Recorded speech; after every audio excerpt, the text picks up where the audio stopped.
A day after the leaders' debate, Sask Party leader Scott Moe is making a promise about a policy not discussed last night. If re-elected, a Sask Party government would implement a school change room policy on day one, an announcement that the NDP is harshly criticizing. Angela Stewart has the details.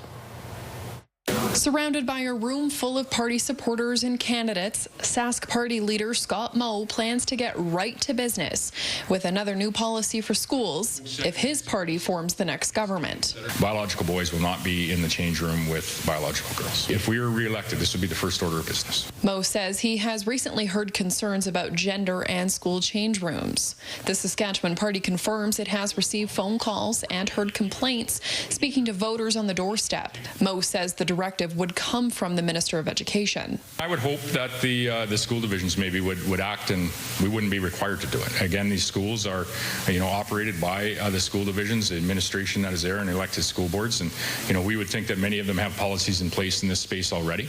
Should they not, we would ensure that there is a provincial policy. The new policy was not included in the party's platform released last weekend. NDP leader Carla Beck says this policy will put already vulnerable kids in a more vulnerable state. This is the most ugly kind of politics. People in this province consistently are worried about health care. They're worried about being able to pay their bills. They're worried about education. This is a government that chooses this with all of the issues in education.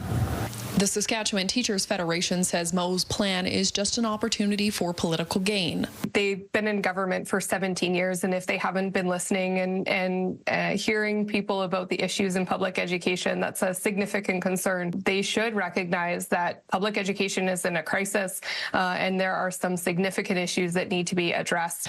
Last year, legislation was brought in by the Sask Party that requires any student under the age of 16 to get parental consent before changing their name or pronoun. Now, Beck says this legislation would be changed if the NDP is to be elected. Angela Stewart, CTV News, Regina.